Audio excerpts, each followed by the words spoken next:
அண்ணா வணக்கங்கண்ணா. வணக்கங்க. நம்ம பேர் ஊர் என்ன அண்ணா நாங்கள் ராஜாம்பட்டிங்க. வடிவேல் இருந்ததுங்க. ஃபீல்டு வந்து பார்த்துட்டு இருக்கிறாங்க. அதுங்க தடுப்பூசணி போட்டிருக்கு. ஒரு ஏக்கர் பரவாயில்லைங்க. இதுக்குங்க வார வாரம் வந்து பார்க்குறேங்க அப்படின்னு. சரி, என்ன வெரைட்டி போட்டிருந்தீங்கன்னா? ஜூபிலிக்கிங்க தானுங்க. ஜூபிலிக்கிங் போட்டிருந்தாங்க. சரிங்கண்ணா. காடை எவ்வளோங்கண்ணா? காடு ஒரு ஏக்கராங்க. ஒரு ஏக்கரா போட்டிருந்தீங்கண்ணா. சரிங்கண்ணா. உங்களுக்கு அந்த முதல்லேருந்து ஃபாலோப்பிங்லாம் நம்ம ஃபாலோப்பிங் எப்படி இருக்குதுங்கண்ணா? இல்லை பரவாயில்லைங்க. வாரத்துக்கு ஒரு டைம் வந்து ஃபாலோ பண்ணுறேன். கொடுத்த உரத்தை அது கரைச்சாங்க. கரெக்டாக உரமெல்லாம் கொடுக்குற டைத்தில் அதெல்லாம் எடுத்துக்கிச்சிங்க? அதை எடுத்துக்கிச்சுங்க. நல்லா வந்து காய் நல்லா ஊறி பெருவிட்டு 11 கிலோ அந்த கண்டிஷனில் வந்ததுங்க. சரிங்கண்ணா. நல்லா இருக்குங்க. ஃபீல்டு நல்லா இருக்குங்க. சரிண்ணா. ஒரு ஏக்கருக்கு வந்து ஆவரேஜ் எவ்வளோ டன்னுங்கண்ணா வந்திருக்குது? ஆவரேஜாக 21 டன் வந்திருக்குங்க. ஃபஸ்ட்டு கட்டிங் வந்திருக்குங்க.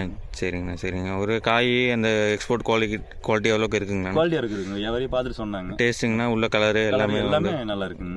நல்லா இருக்குங்க. சரிங்கண்ணா. இந்த ஏரியாலாம் நம்ம பார்க்குறது எப்படிண்ணா இருக்குது? நீங்கள் பார்க்குற வரைக்கும் பரவாயில்லைங்க. எல்லாத்துக்குமே ஓரளவுக்கு பரவாயில்ல இல்லை? எல்லாருமே நல்லா இருக்குதுன்னு சொல்கிறாங்க. சரிங்கண்ணா. இப்போ கடைசியாக முடிஞ்ச பின்னாடி உங்களுக்கு ஃபீல்டு வந்து பார்த்தீங்கன்னா நல்ல கணக்கணுப்பாகவும் இருக்குது இல்லைங்களா? அப்படியே மாறலிங்க. இன்னும் மாறலிங்க. காய் நல்ல வந்து சின்ன காயாக இருந்தாலும் உங்களுக்கு நல்ல வெயிட். ஒரே சைஸ் அன்சைஸ் வரல. ஒரே சைஸ் வந்து காய் வந்து ஒரே மாதிரி ஊறி இருந்தது. நான் ஒரே மாதிரி வந்துச்சு. கழிக்கிற காய் இல்லைங்க. வரையும் பார்த்து நல்லா இருக்குன்னு. சரிங்கண்ணா. உங்களுக்கு நல்ல ரேட்டு தானுங்க? நல்ல ரேட்டு தாங்க. சரிண்ணா. உங்களுக்கு சாட்டிஸ்ஃபைடுங்க? கொடுத்தது உடம்பு எல்லாமே சாட்டிஸ்ஃபைடாக இருக்குதுங்க? இருக்குங்க. சரிங்கண்ணா. ஓகேங்கண்ணா. ரொம்ப நன்றி. சரி, ஓகே.